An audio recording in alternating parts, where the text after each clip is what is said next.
Hello guys, Rajasthan study point पे आपका स्वागत करती हूँ। अपना श्वसन तंत्र चल रहा था जिसमें से अपन ने नासा छिद्र पढ़ लिया, मुख पढ़ लिया, स्वरयंत्र पढ़ चुके हैं और श्वास नली पढ़ चुके हैं। आज अपन फेफड़ा देखेंगे और डायफ्राम देखेंगे, जो इसके श्वसन तंत्र में एक इम्पोर्टेंट रोल प्ले करते हैं, एक फेफड़ा और डायफ्राम। ठीक है, इसमें से काफ़ी क्वेश्चन आपके पुटअप भी होते हैं, वो अपन देखेंगे। ठीक है, स्टार्ट करते हैं अपन। आज अपन स्टार्ट करेंगे फेफड़ों से। स्टार्ट करते हैं फेफड़ा। ठीक है, लंगस। ठीक है, तो फिर स्टार्ट करते हैं। पहले ही देखेंगे कि किससे बना होता है, फेफड़ा किससे बना होता है, वो चीज़ देखेंगे। तो फेफड़ा किससे बना होता है, आपने देखा होगा कि फेफड़ों में डायग्राम देखते हैं तो बहुत सारी सेल्स होती है, उसमें सेल्स होती हैं, झिल्ली होती है, सब जो आपकी रक्त वाहिनियाँ होती है, लसिका वाहिनियाँ होती है, इन सब से मिलकर फेफड़ा बना होता है। तो वो चीज़ अपन देखेंगे कि कितने क्या होती है। तो असंख्य रूप से होती है, तो पहले वो देखेंगे कि किससे बना होता है। मैं यहाँ पे लिख देती हूँ असंख्य श्वसन नलिका, असंख्य समास नलिका,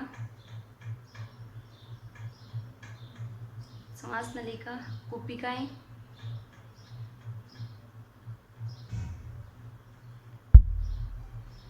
कुपिकाएं, रक्तवाहिनी,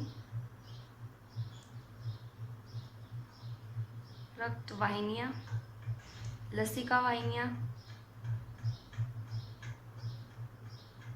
लसिका वाहिनी, झिल्ली, वह कोशिका से निर्मित होता है, कोशिकाओं से निर्मित होता है, निर्मित होता है। ठीक है गाइस, आपको ये चीज़ ध्यान रखनी होगी, क्योंकि कई बार ये पूछ लिया जाता है कि फेफड़े किससे बने होते हैं। तो फेफड़े किससे बने होते हैं, तो वो चीज़ डायरेक्ट आपको ये नाम दे दिया जाएगा, एक अलग नाम दे दिया जाएगा।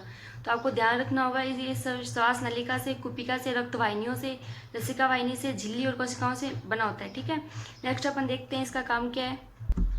काम से पहले अपन देखेंगे इसकी स्थिति क्या है, ये कहाँ पे पाया जाता है, इसका कलर कौन सा होता है, किस प्रकार का होता है, वो चीज़ देखेंगे। तो ये पाया कहाँ जाता है, तुमने निश्चय कि वक्ष गुहा में स्पंजी होती है, गुलाबी रंग की थैलीनुमा एक संरचना होती है, एक जोड़ी संरचना होती है, इसे फेफड़ा कहते हैं। तो इसकी पहले स्थिति देख लेते हैं। स्थिति मतलब ये पाया मतलब स्थित कहाँ होता है, तो ये होता है मनुष्य के वक्ष गुहा में, मनुष्य के वक्ष गुहा में एक स्पंजी मतलब ये स्पंज करता रहता है, एक मतलब एक चीज़ होती है जैसे धड़कता रहता है। आपने ये सुना होगा कि स्पंज करता रहता है, गुलाबी रंग की थैलीनुमा संरचना होती है फेफड़ा।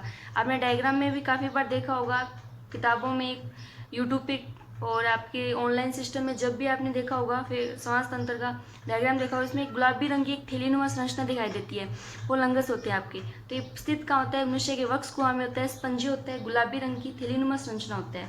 तो गुलाबी रंग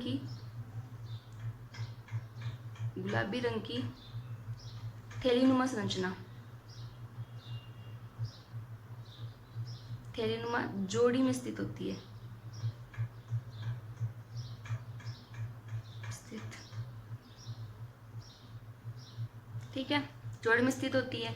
अभी हड्डी के पास पाया क्या जाएगा, इसके पास में क्या स्थित है, वो भी देखना अपना जरूरी है, क्योंकि कई बार ये पूछ लिया जाता है कि फेफड़े के नज़दीक कौन सी गुहा पाई जाती है, तो फुफ्फुसीय गुहा होती है। तो वो भी अपन लिख लेते हैं, जो हृदय के पास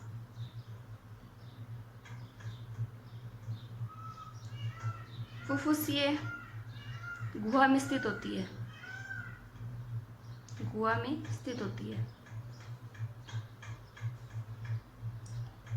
ठीक है, स्थिति क्या है इसकी, वक्ष गुहा में होती है, स्पंजी होती है, गुलाबी रंग की होती है, थैलीनुमा एक जोड़ी संरचना होती है, जो आपके हृदय के पास फुफ्फुसीय गुहा में स्थित होती है। ठीक है, अब अपन देखते हैं कि आपने सुना होगा बायां फेफड़ा और दायां फेफड़ा, तो इनमें अंतर क्या है। बायां फेफड़ा दायां फेफड़ा ये तो देख लिया कि मैं एक राइट की तरफ होगा, एक लेफ्ट की तरफ होगा, लेकिन इसमें खंड भी अलग अलग होते हैं और इसके छोटा या लंबा भी अलग अलग होता है, तो वो भी अपन देखना चाहिए।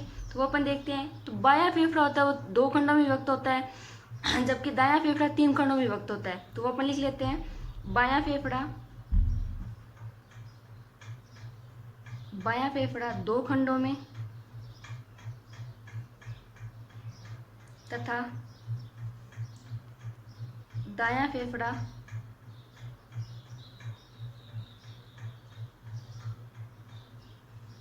तीन खंडों में विभक्त होता है। ठीक है, विभक्त होता है, क्योंकि कई बार ये होता है कि आपके खंड दे दिए जाते हैं कि दो खंडों में कौन सा फेफड़ा विभक्त होता है या फिर बंटा हुआ होता है, तो उसमें दायां फेफड़ा, बायां फेफड़ा और दोनों ही और एक कुछ नहीं, ये चार ऑप्शन होते हैं। उसमें से आपको ध्यान रखना होगा कि दो खंड बाएं फेफड़े में होगा और तीन खंड आपके दाएं फेफड़े में स्थित होते हैं। ठीक है, तो स्थित होते हैं, विभक्त होते हैं, खंडों में बंटे होते हैं, कुछ भी बोल दो, बात एक ही है। ठीक है, अब ये चीज़ देखते हैं कि बायां फेफड़ा छोटा या लंबा कौन सा होता है, तो मैं यहीं पर लिख रही हूँ आपका बायां फेफड़ा आपका छोटा होगा और जब दायां फेफड़ा आपका लंबा होगा। ठीक है, ये चीज़ आप ध्यान रखोगे कि बायां फेफड़ा आपका छोटा होता है, दायां फेफड़ा आपका लंबा होता है। अब एक चीज़ ध्यान रखना कि मैं आपको नोट लगा के लिख देती हूँ, नोट। ठीक है, तो गाइस नोट में अपनी ध्यान रखेंगे कि जो मेल और फीमेल के जो फेफड़े होते हैं उनमें से थोड़ा सा अंतर होता है, मतलब किसका फेफड़ा भारी होता है, तो अपन देखेंगे तो पुरुष का फेफड़ा स्त्रियों के फेफड़ों से थोड़ा सा भारी होता है। ठीक है, तो वो चीज़ आपको ध्यान रखनी होगी, क्योंकि ये होता है कि आपके पुरुष और मेल और फीमेल में से दोनों से पूछ लिया जाएगा कि फेफड़ा किसका भारी होगा, तो आपका मेल का होगा। तो ये चीज़ मैं आपको लिख देती हूँ, पुरुषों का फेफड़ा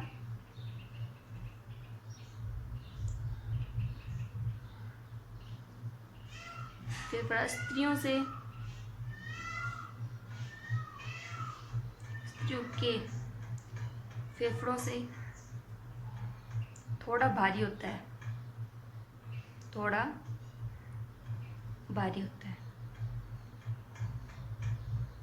ठीक है, ये चीज़ आप ध्यान रखोगे। और नेक्स्ट अपन देखते हैं कि इसमें कुछ आवरण मिलते हैं। ठीक है, कोशिकाओं के, आपकी फुफ्फुसीय कोशिकाओं के कुछ आवरण होते हैं, उन्हें बोलते हैं क्या है गाइस। ये चीज़ थोड़ा सा आपको टफ लगेगा फेफड़ा, क्योंकि इसमें ऐसे टर्म आ जाते हैं कि आपको याद करने में मुश्किल हो, लेकिन याद तो करना पड़ेगा। लेकिन ठीक है, देखते हैं कौन सा है। तो इसमें ये क्या होता है, मैंने आपको ऊपर बताया कि एक फुफ्फुसीय गुहा होती है जिसमें आपका फेफड़ा स्थित है। तो फुफ्फुसीय गुहा के चारों ओर फुफ्फुसीय सेल्स का एक पतला आवरण होता है जिसे आपको पेराटाइल फ्लोरा कहते हैं। या आपको पूछ लिया जाता है कि पेराटाइल फ्लोरा कहाँ पे स्थित होती है, तो आपको ये चीज़ आप ध्यान रखना होगा कि आपके फुफ्फुसीय गुहा के चारों ओर एक फुफ्फुसीय सेल्स की पतली आवरण होता है, जिसे पेराफ्लर आवरण बोलते हैं। ठीक है, तो मैं ये चीज़ लिख देती हूँ आपको, फुफ्फुसीय गुहा के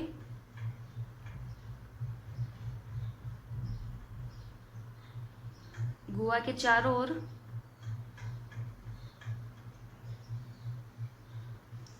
ओर फुफ्फुसीय कोशिकाओं का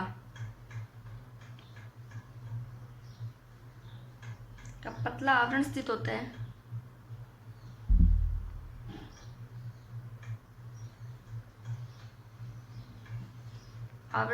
है, जिसे पेराइटल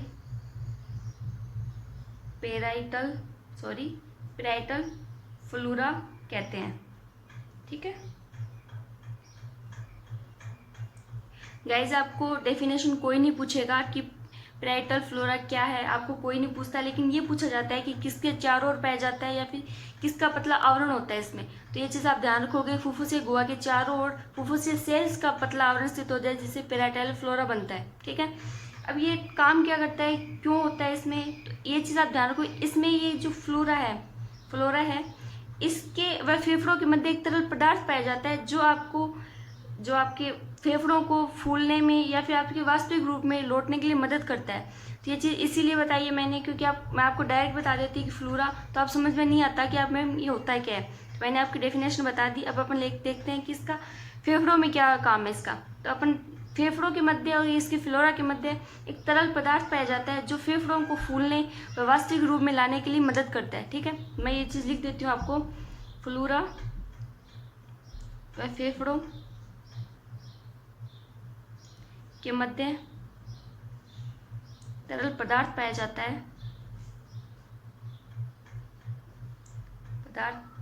है जो फेफड़ों को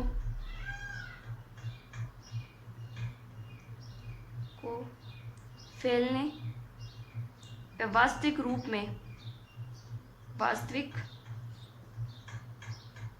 रूप में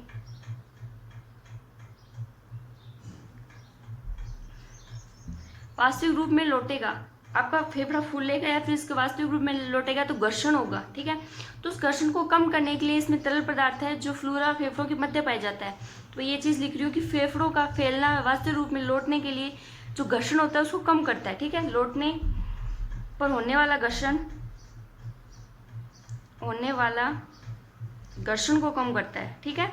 घर्षण को कम करता है, ये आप चीज़ ध्यान रखोगे, कम करता है, ठीक है। अब एक चीज़ और देखते हैं कि फेफड़ों की सुरक्षा कौन करता है। ये तो अपने घर्षण को कम करेगा, कौन करेगा, फ्लोरा फेफड़ों के मध्य जो स्थित तरल पदार्थ है वो घर्षण को कम करेगा, लेकिन फेफड़ों को सुरक्षा कौन प्रदान कर रहा है वो चीज़ भी अपन देखते हैं। तो ये फ्लोरल मेम्ब्रेन होती हैं जो फेफड़ों को सुरक्षा प्रदान करती है। तो मैं ये नीचे लिख देती हूँ आपको, फ्लोरल मेम्ब्रेन फेफड़ों को सुरक्षा प्रदान करती है, सुरक्षा प्रदान करता है, ठीक है।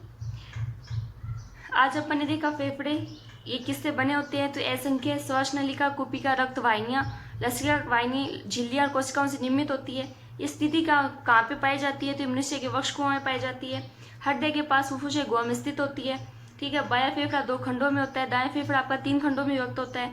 बायां फेफड़ा छोटा होता है, दायां फेफड़ा बड़ा होता है। पुरुषों का फेफड़ा स्त्रियों के फेफड़े से थोड़ा सा भारी होता है, ये चीज़ आप ध्यान रखोगे। फिर अपन ने पेराटाइल फ्लोरा देखा, उसका डेफिनेशन कोई नहीं पूछेगा। ये चीज़ पूछ सकता है कि ये किसके चारों ओर पाया जाता है, तो फुफ्फुसे गुहा के चारों ओर पाया जाएगा। फ्लोरा और फेफड़ों के मध्य जो तरल पदार्थ है वो फेफड़ों को फैलने में, वास्तविक रूप में लौटने में जो घर्षण होता है उसको कम करेगा, और फ्लोरल मेम्ब्रेन है उसको फेफड़ों को सुरक्षा प्रदान करेगा, ठीक है। एक अपन नेक्स्ट अपन देखते हैं, एक नोट लिखते हैं गाइस। अपन नोट से पहले एक डायफ्राम देख लेते हैं, उसके बाद अपन नोट लिखेंगे। तो नेक्स्ट आपका क्या है, लंगस हो चुका है आपका फेफड़ा, लास्ट आपका बचता है आपका डायफ्राम। तो पहले अपन डायफ्राम देखते हैं, डायफ्राम, ठीक है। पहले ये देखते हैं कि ये कहते हैं किसे, ऐसे डायफ्राम किसे बोलते हैं अपन। तो आपका वक्ष गुहा है, उसके नीचे फरस नुमा एक संरचना होती है जो गुंबदाकार होती है, ठीक है। वो गुंबदाकार पट से बंद होता है, उसे डायफ्राम कहते हैं। डायफ्राम आपके जो ब्रीथिंग और आप एक्सप्रेशन करते हो उसके टाइम ये फूलता है, संकुचन होता है इसमें। इसका और कोई काम नहीं है, सिर्फ यही पूछा जाता है कि श्वसन के दौरान किस दौरान डायफ्राम फूलता है या फिर किस दौरान संकुचन होता है इसमें। तो वो चीज़ अपन देखते हैं। पहले ही देखते हैं कि देह गुहा को अग्र वक्ष और पश्च गुहा में बांटती है। तो डायफ्राम का काम क्या है, तो ये है देह गुहा को अग्र वक्ष गुहा व पश्च उदर गुहा में बांटता है, ठीक है, बांटता है, ठीक है। इस लाइन का मतलब क्या हुआ, इस लाइन का ये हुआ कि आपके जो बॉडी है उसमें से ये सेंटर में होगा, उस सेंटर में होगा जो अग्र वक्ष गुहा और पश्च वक्ष गुहा को बांटता है। सिर्फ इतना ही काम है इसका। ये बीच में सेंटर में इसका ये देखते हैं कि चपटा कब होता है, इसमें फूलता कब है, फैलता कब है, ये चीज़ आपको ध्यान रखनी है, ठीक है मामिया। वो देखते हैं। तो आपका जब आप सांस को बाहर छोड़ते हो, आता मैंने उस टर्म का नाम भी बताया था जब अपन ने पद पढ़े थे, उच्छ्वास के दौरान डायफ्राम चपटा हो जाता है, फिर संकुचित हो जाता है, ठीक है। और जब अपन सांस लेते हैं तो डायफ्राम बाहर की ओर फैलता है, ठीक है। तो ये लिख देती हूँ मैं आपको, उच्छ्वास के दौरान डायफ्राम चपटा व संकुचित हो जाता है, संकुचित होता है, जबकि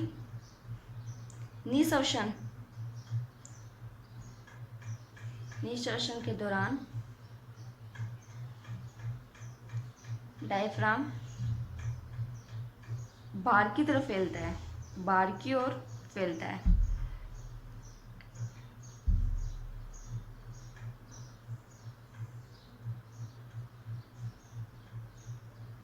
ठीक है। ये चीज़ आपको लाइन समझ में नहीं आई तो आप सांस लेके देखो, सांस लेोगे तब आपका डायफ्राम, आपकी बॉडी पार्ट थोड़ा सा फूला हुआ मतलब नज़र तो नहीं आता लेकिन आपको महसूस होगा। लेकिन आप जब सांस छोड़ते हो तो फिर जबता है संकुचित हो जाता है। इसका सिंपल सा ये अर्थ है, जब आप सांस लेते हो तो डायफ्राम बाहर की ओर फूलेगा, मतलब बाहर की ओर क्यों फूलेगा, सांस अंदर जा रही है तो वायु जा रही है अंदर की ओर आपके, तो फूलेगा। और जब आपको वायु वो बाहर निकलेगी तो डायफ्राम संकुचित होगा या फिर सिकुड़ेगा। ठीक है, इतना ही इसका मतलब। इसमें क्या है, आपका डायफ्राम CO2 को बाहर छोड़ेगा, इसमें डायफ्राम सिकुड़ जाएगा, ये चीज़। नेक्स्ट अपन, मैंने नोट बताया था तो अपन नोट लिखते हैं। ठीक है, नोट क्या है, पसलियों में विशेष प्रकार की मांसपेशियां पाई जाती है आपके। ठीक है, पसलियां क्या काम आती है आपके, ये लंग्स को हो गए, डायफ्राम हो गए, इसको एक बंद बॉक्स के रूप में होती है। पसलियां एक बंद बॉक्स का रूप का काम करती है जो इसको सुरक्षा प्रदान करती है। तो उसमें पसलियों में विशेष प्रकार की मांसपेशियां पाई जाती है जो डायफ्राम को संकुचित में फैलने के लिए मदद करती है। सिर्फ इतना ही मैंने यही बताना चाहती थी कि आपकी पसलियां है जो भी आपकी, उसमें विशेष प्रकार की मांसपेशियां हैं जो आपको डायफ्राम को या फिर फेफड़ों को सुरक्षित कर रही है, तो ये संकुचित व फैलने के लिए मदद भी करेगी। तो ये चीज़ अपन लिखते हैं, पसलियों में विशेष प्रकार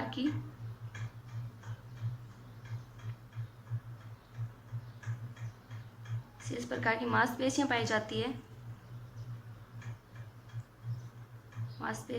जाती है जो डायफ्राम को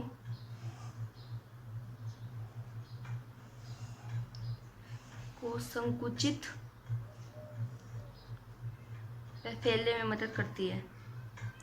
फैलने में मदद करती है।